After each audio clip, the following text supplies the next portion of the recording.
विजयनगर के महाराज विक्रमजीत सिंह बेहद दयालु, न्यायप्रिय और प्रजा का ध्यान रखने वाले थे। उनके राज्य में प्रजा बहुत सुखी थी। एक दिन दरबार में द्वारपाल ने आकर सूचना दी। महाराज की जय हो। कहो द्वारपाल, क्या समाचार लाए हो? महाराज, प्रजा के कुछ लोग फरियाद लेकर आए हैं, आपसे भेंट करना चाहते हैं। उन्हें आदर सहित तुरंत दरबार में लाया जाए। जो आज्ञा महाराज। महाराज की जय हो। महाराज की जय हो। हे प्रजाजनों, आपको क्या कष्ट है? महाराज, राज्य में हमें किसी प्रकार का कोई कष्ट नहीं है, लेकिन कुछ दिनों से एक आदमखोर बाघ बस्ती के कई लोगों की जानें ले चुका है। उस आदमखोर बाघ से हमारी रक्षा कीजिए महाराज। आप निर्भय होकर अपनी बस्ती में जाइए। कल सूरज छिपने से पहले उस आदमखोर बाघ का खात्मा कर दिया जाएगा। महाराज की जय हो। महाराज की जय हो। सेनापति, तुरंत एक सैनिक टुकड़ी उस आदमखोर बाघ के खात्मे के लिए भेजी जाए। हमें कल सूरज छिपने से पहले बाघ के मरने की खबर मिल जानी चाहिए। जो आज्ञा महाराज। ठहरिए पिताश्री। सोनाक्षी, तुम? क्या बात है बेटी? क्षमा करिए पिताश्री, मुझे आपके एक अन्यायपूर्ण फैसले के खिलाफ बोलने की इजाजत दी जाए। हमारा फैसला अन्यायपूर्ण? यह तुम क्या कह रही हो बेटी? एक बाघ को मारने के लिए पूरी सैनिक टुकड़ी को भेजा जाना, क्या यह अन्याय नहीं है? लेकिन बेटी, वह आदमखोर होने का मतलब यह नहीं है कि उसके लिए एक पूरी सैनिक टुकड़ी भेजी जाए। तुम क्या कहना चाहती हो? पिताश्री, उस आदमखोर बाघ का वध मैं अकेले करने की आज्ञा चाहती हूँ। राजकुमारी, क्या आपको मेरी शस्त्र विद्या पर भरोसा नहीं है? नहीं, ये बात नहीं है।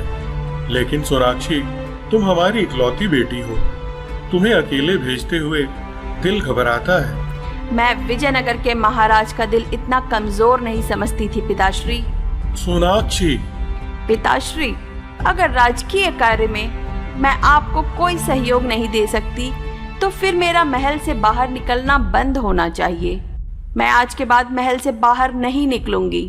ठहरो बेटी, हम तुम्हें उस आदमखोर शेर को मारने की आज्ञा देते हैं। ओह पिताश्री, आप कितने अच्छे हैं।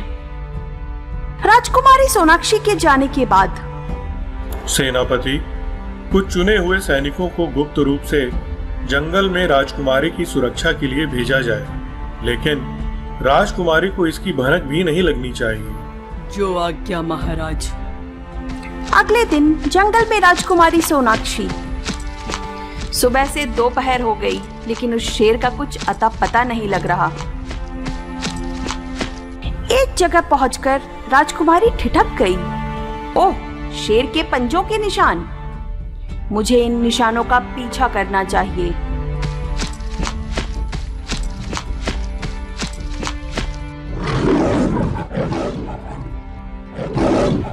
लगता है उस आदमखोर शेर ने मुझे देख लिया है। महाराज के गुप्त रूप से छिपे सैनिक। हमें सावधान हो जाना चाहिए। शेर राजकुमारी की तरफ बढ़ रहा है। लेकिन हमें राजकुमारी की उस दशा में ही मदद करनी है जब उनकी जान खतरे में हो। यह महाराज का आदेश है। शेर राजकुमारी के ठीक सामने आ गया। सोनाक्षी ने तीर कमान पर चढ़ा लिया, लेकिन तभी शेर ने छलांग लगाकर राजकुमारी पर आक्रमण कर दिया। शेर के अचानक छलांग लगाने की वजह से सोनाक्षी का निशाना चूक गया और तभी एक चीख जंगल में गूंज गई। ओह, यह तो किसी इंसान के चीखने की आवाज है। इस आदमखोर शेर से निपट कर देखती हूँ, यह चीख किसकी थी। राजकुमारी उस आदमखोर शेर से भिड़ गई। कुछ ही देर में राजकुमारी ने शेर का वध कर दिया। अब मुझे उस चीख के विषय में जानना चाहिए। महाराज के छिपे हुए सैनिक गुप्त रूप से राजकुमारी की एक एक गतिविधि पर नजर रखे हुए थे। राजकुमारी ने दूर से देखा, उसका तीर एक सुंदर युवक के माथे में धंसा हुआ था और उसके पास दुल्हन सी नजर आने वाली युवती विलाप कर रही थी। जिस समय सोनाक्षी उसके पास पहुंची तो युवती का दूसरा ही रूप उसके सामने था। जिसने तीर से मेरे पति की हत्या की है सामने आ, मैं उसे श्राप दूंगी। ठहरो देवी, ऐसा अनर्थ मत करो। कौन हो तुम? मैं ही तुम्हारी अपराधिन हूँ देवी, लेकिन मुझसे अनजाने में यह अपराध हुआ है। तो तू ही है मेरे पति की हत्यारिन? हाँ, मगर मैंने तुम्हारे पति को निशाना नहीं बनाया था। मुझे क्षमा कर दो। तेरे क्षमा मांगने से मेरे पति का जीवन तो वापस नहीं मिल सकता। लेकिन आप इस बियावान जंगल में क्या कर रहे थे? यह जंगल ही हमारा घर है। मैं इच्छाधारी नागिन वासिका हूँ और ये मेरे पति इच्छाधारी नाग वासुकी थे। क्या? आज नाग पंचमी थी। पिछली नाग पंचमी को हमारी शादी हुई थी, इसलिए हम आज अपने विवाह की पहली सालगिरह मना रहे थे। मानव रूप में हम दोनों नाग नृत्य कर रहे थे कि तुम्हारा तीर आकर मेरे पति के प्राण ले गया। हे इच्छाधारी नागिन, मुझे अनजाने में हुई अपनी इस भूल का बेहद अफसोस है। मुझे क्षमा कर दो। क्षमा? और तुझे? मैं अपने पति की हत्यारिन को कभी क्षमा नहीं कर सकती, कभी नहीं। और वैसे भी सारा संसार जानता है कि नागिन अपना इंतकाम अवश्य लेकर रहती है। मैं तुझे श्राप देती हूँ कि तू भी मेरी तरह पति सुख सिर्फ 1 साल तक भोगेगी। विवाह के ठीक 1 वर्ष बाद तेरा पति मर जाएगा। श्राप देने के बाद इच्छाधारी नागिन अपने वास्तविक रूप में आ गई और पति के मृत शरीर की परिक्रमा करने लगी। जिस समय राजकुमारी सोनाक्षी वापस लौट रही थी, उसका मन बहुत दुखी था। आज अनजाने में मुझसे कितना बड़ा अपराध हो गया। उधर गुप्त रूप से छिपे महाराज के सैनिकों ने भी इस घटना को देखा था। सैनिकों ने महाराज विक्रमजीत सिंह को इस घटना की सूचना दी। ओह, भाग्य ने हमारी बेटी के साथ कितना क्रूर मजाक किया है। महाराज, अगर इस घटना की खबर दशमेश नगर के महाराज जयचंद को लग गई, तो क्या वे अपने पुत्र राजकुमार प्रियवंश का विवाह हमारी राजकुमारी से? चुप हो जाइए महामंत्री जी, हमें और दुखी मत करिए। धीरे धीरे यह खबर पूरे राज्य में फैल गई। राजकुमारी सोनाक्षी ने अपने कक्ष से बाहर निकलना बंद कर दिया। कुछ ही दिन बीते थे कि एक दिन दरबार में दशमेश नगर के महाराज जयचंद का विशेष दूत एक संदेश लेकर आया। महाराज की जय हो। राजदूत, क्या संदेश लाए हो? गुस्ताखी माफ महाराज। संदेश है कि हमारे महाराज ने राजकुमार प्रियवंश के राजकुमारी सोनाक्षी के साथ विवाह से इनकार कर दिया है। राजदूत, अगर दूत का वध राजमर्यादा के विरुद्ध ना होता तो हम संदेश को सुनाने वाली तुम्हारी इस जुबान को खींचकर तुम्हारे शरीर के टुकड़े टुकड़े करा देते। दूत, क्षमा करे महाराज, दूत भी अपने स्वामी का संदेश सुनाने के लिए बाध्य होता है। तो जाओ दूत, अपने महाराज को हमारा यह भी संदेश सुना देना कि विजयनगर की राजकुमारी से मंगनी तोड़ने की सजा पूरे राज्य को चुकानी पड़ेगी। हम दशमेश नगर राज्य की ईंट से ईंट बजा देंगे। अब आज्ञा दीजिए महाराज। प्रधान सेनापति को तुरंत हाजिर किया जाए। कुछ ही क्षणों में प्रधान सेनापति हाजिर था। क्या आज्ञा है महाराज? तुरंत सेना तैयार करके दशमेश नगर पर चढ़ाई कर दो। जयचंद के राज्य की ईंट से ईंट बजा दो। ठहरिए पिताश्री। सोनाक्षी बेटी, तुम? पिताश्री, आप मेरे दुर्भाग्य की सजा दशमेश नगर की भोली भाली जनता को क्यों देना चाहते हैं? बेटी, तुम नहीं जानती राजा जयचंद ने हमारे साथ। मैं जानती हूँ उन्होंने क्या किया है। ये तुम क्या कह रही हो बेटी? अगर राजकुमार प्रियवंश आपका बेटा होता तो क्या आप उसका विवाह एक ऐसी लड़की से कर सकते थे जिसका भाग्य अपने पति को सिर्फ 1 साल जिंदा रहने की इजाजत देता हो? बेटी, अगर नहीं तो फिर महाराज जयचंद ने भी कोई अपराध नहीं किया है जो उनके राज्य पर चढ़ाई की जाए। दशमेश नगर पर चढ़ाई का अपना आदेश वापस ले लीजिए पिताश्री। ठीक है बेटी, हम अपना आदेश वापस लेते हैं। पूरे राज्य में मनादी करा दी गई।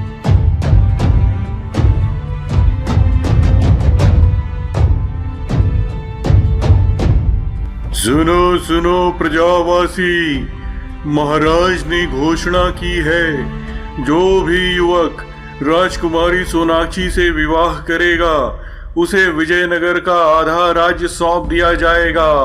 सुनो सुनो सुनो, सुनो सुनो सुनो। राजकीय घोषणा के बाद भी कोई युवक राजकुमारी सोनाक्षी से विवाह के लिए आगे नहीं आया। महामंत्री, हमें लगता है हमारा अपनी बेटी को डोली में बिठाने का अरमान पूरा नहीं होगा। नहीं महाराज, ऐसी निराशा भरी बातें मत कीजिए। हमारी राजकुमारी के लिए ईश्वर इतना क्रूर नहीं हो सकता। उसी रात एक साया राजकुमारी के कक्ष की खिड़की की तरफ चढ़ रहा था। थोड़ी ही देर में वो राजकुमारी के सामने पहुंच गया। राजकुमारी, राजकुमारी। कौन है? कौन है? धीरे बोलो, मैं दशमेश कुमार प्रियवंश हूँ राजकुमारी। अब यहाँ क्या लेने आए हो राजकुमार? ऐसा मत कहो सोनाक्षी, मुझे आज ही मालूम चला है कि पिताजी ने ये मंगनी तोड़ दी, तभी तो मैं दशमेश नगर के राज सिंहासन पर ठोकर मारकर हमेशा के लिए महल छोड़कर चला आया हूँ। मैं विवाह करूँगा तो सिर्फ तुमसे। यह जानते हुए भी कि मुझसे विवाह करने वाले की? मैं सब जानता हूँ, उसके बाद भी मेरा निर्णय अटल है। तुम सच कह रहे हो ना राजकुमार? हाँ बिल्कुल सच। लेकिन इसके लिए पिताश्री की आज्ञा लेना बहुत जरूरी है। दोनों महाराज विक्रमजीत सिंह के सामने पहुंचे। बेटे, आज हम बहुत खुश हैं। तुमने हमारी बेटी का हाथ थामकर हमें एक नया जीवन दिया है। बेटे, अब हम बूढ़े हो चले हैं। हम चाहते हैं कि यह राजपाट भी तुम संभाल लो और हमें तपस्या करने का अवसर दो। क्षमा करें महाराज, अगर मुझे राजपाट की ही चाहत होती तो मैं दशमेश नगर के सिंहासन को ठुकराकर यहाँ ना आता। मैं राजकुमारी के साथ साधारण व्यक्तियों की तरह ही जीवन यापन करना चाहता हूँ, वरना लोग मुझे स्वार्थी कहेंगे कि मैंने दशमेश नगर का सिंहासन राजकुमारी सोनाक्षी के लिए नहीं, विजयनगर का सिंहासन पाने के लिए छोड़ा था। राजकुमार प्रियवंश, हम तुम्हारे विचारों से बहुत प्रभावित हुए। हम विवाह के पश्चात तुम्हें सोनाक्षी के साथ मनचाही जिंदगी व्यतीत करने की सहर्ष आज्ञा देते हैं। सोनाक्षी से विवाह कर राजकुमार प्रियवंश एक छोटी सी बस्ती में झोपड़ी बनाकर रहने लगा। वो दिन भर जंगल में लकड़ियां काटता था और इसी से उनका घर चल रहा था और इसी तरह हंसी खुशी दिन गुजरते रहे। तुम्हें जीवन संगिनी के रूप में पाकर मैं धन्य हो गया सोनाक्षी। और आपको पाकर मैं भी। काश हमारा ये साथ और लंबा होता तो कितना अच्छा होता। यह याद करते ही कि 1 वर्ष का समय पूरा होने वाला है, सोनाक्षी के दिल को इतनी ठेस लगी कि वह पूरी रात सो न सकी। मैं ऐसा कदापि नहीं होने दूंगी। जिसने मेरे लिए अपना घर, परिवार, महलों के राजसी सुख छोड़कर मौत को गले लगा लिया हो, मैं उसका जीवन खत्म नहीं होने दूंगी।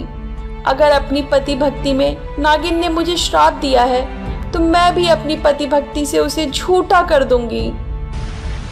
सुबह होने पर सोनाक्षी वन में जाकर एक पैर पर खड़े होकर भगवान शंकर की तपस्या में लीन हो गई। प्राकृतिक विपदाएं, आंधी, तूफान, ओम नमः शिवाय, वर्षा और भीषण गर्मी भी सोनाक्षी को उसकी तपस्या से न डिगा सकी। सोनाक्षी की भक्ति और तपस्या से कैलाश पर भोले बाबा का आसन हिल गया। है ये क्या? एक भोली भाली साधारण नारी द्वारा इतनी कठोर तपस्या? प्रभु, उसकी इच्छा पूरी कर दीजिए। हे देवी, हमें अपनी इस पुजारिन की इच्छा पूरी करने के लिए अपनी दूसरी पुजारिन की श्राप का अपमान करना होगा और अपने किसी भक्त का अपमान हम नहीं कर सकते। तो प्रभु, आप ही कोई रास्ता निकालिए कि इच्छा पूरी हो जाए और आपकी दूसरी पुजारिन के श्राप का अपमान भी ना हो। इसके लिए हमें इच्छाधारी नागिन से प्रार्थना करनी होगी। आप इच्छाधारी नागिन से प्रार्थना करेंगे प्रभु? हमसे काम पड़ने पर जिस तरह हमारा भक्त हमसे प्रार्थना करता है, उसी तरह भक्त से काम पड़ने पर हम भी उससे प्रार्थना ही करते हैं देवी। आप सचमुच महान हैं भोले भंडारी। आओ देवी, अब देर मत करो।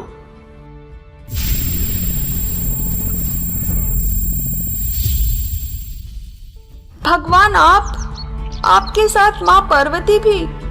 आपके दर्शनों से मेरा जीवन सफल हो गया। हम तुमसे एक प्रार्थना करने आए हैं वसिका।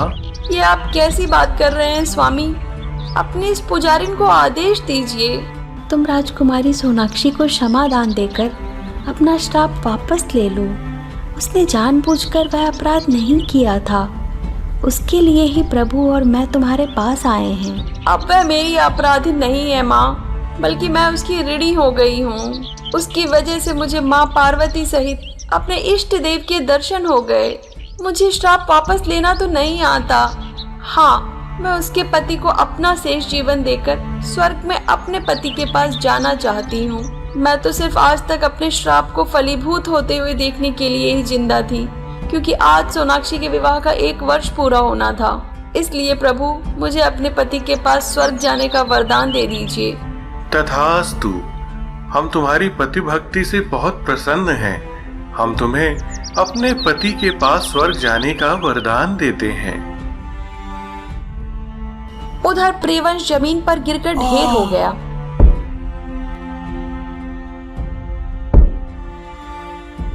इच्छाधारी नागिन के शरीर से एक ज्योति निकलकर भगवान शंकर के मस्तक में जाकर विलीन हो गई। सोनाक्षी तपस्या में लीन थी।